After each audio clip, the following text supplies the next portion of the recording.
Good evening. You are watching the news from the Sultanate of Oman television. First, the headlines. The Ministry of Health reports 13 deaths and 796 new COVID-19 cases in the Sultanate. The occupation rate in the COVID-19 field hospital reaches around 80%. And Israeli airstrikes in Gaza destroy several buildings and kill around 200.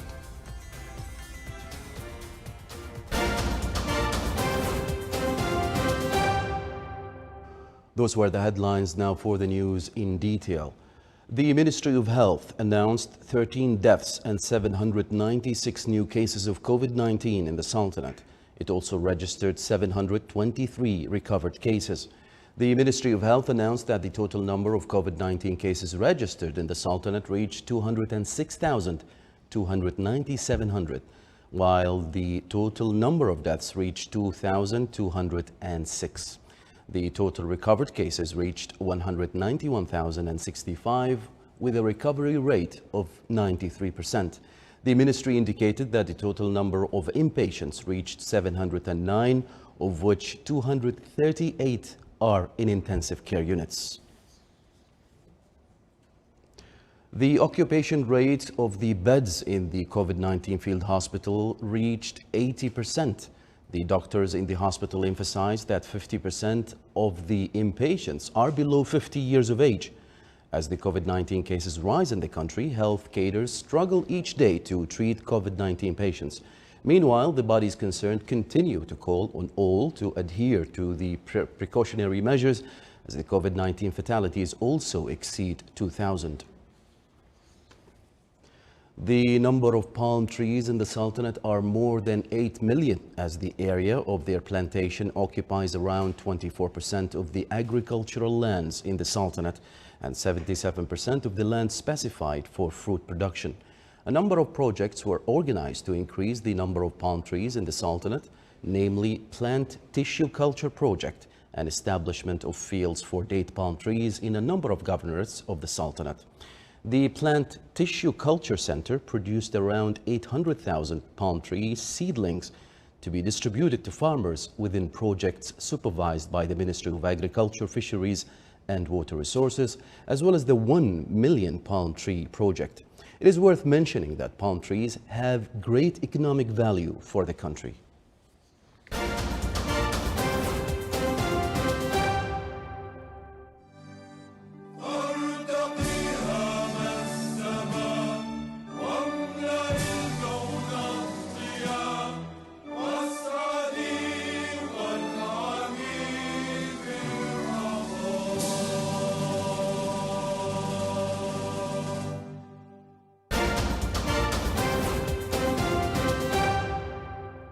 Israel bombed what it said were underground tunnels used by Hamas, while Palestinian fighters fired rocket barrages at Israeli cities as fighting spilled into a second week today. An international call for a ceasefire mounted.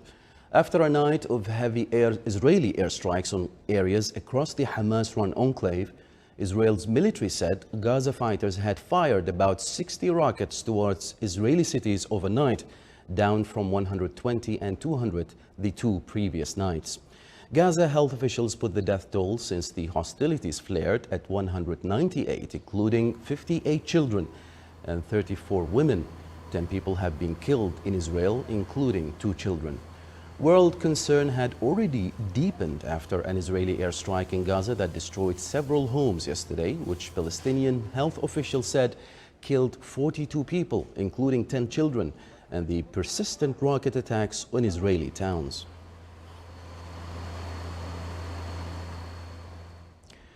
The novel coronavirus has killed more than 3.38 million people since the outbreak emerged in China in December 2019.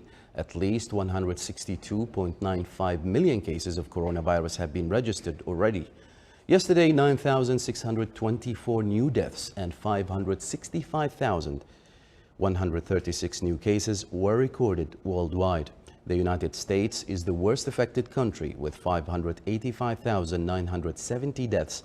After the US, the hardest hit countries are Brazil with 435,751, Mexico 220,433, and the United Kingdom with 127,679 deaths. Europe overall has 1.11 million deaths, Asia 413,474, the Middle East with 137,858, and Africa 126,284 deaths.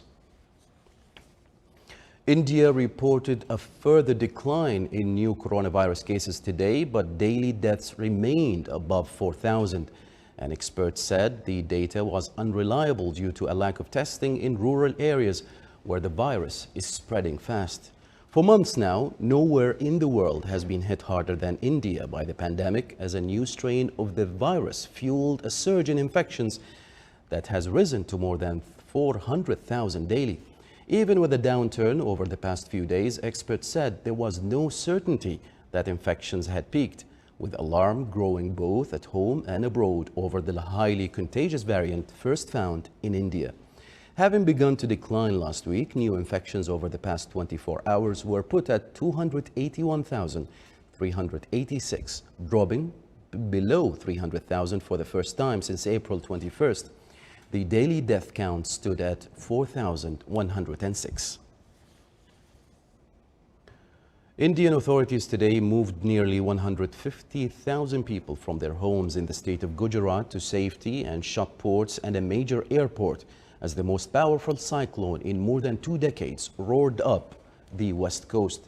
Cyclone Tauktae, with gusts of up to 210 kilometers per hour, killed at least 12 people and left a trail of destruction as it brushed past the coastal states of Kerala, Karnataka, Goa, and Maharashtra. It was set to make a landfall in Gujarat today. The India Meteorological Department categorized the storm, which formed in the Arabian Sea, as an extremely severe storm, upgrading it from the very severe category. The financial hub of Mumbai was lashed with heavy rain and strong winds as it headed north, forcing authorities to suspend operations at the city's airport and to close some main roads due to flooding. Mumbai's urban rail system, one of the world's busiest, was also affected as tracks flooded. Around 150,000 people were evacuated in Gujarat, and Maharashtra evacuated around 12,500 people from coastal areas.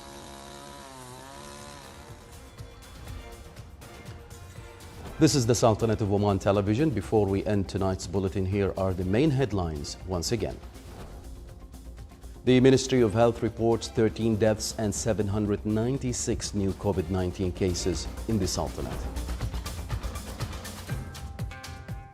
The occupation rate in the COVID-19 field hospital reaches around 80%. An Israeli airstrikes in Gaza destroys several buildings and kill around 200. And from all of us here at the newsroom and the studios, it's good night and stay safe.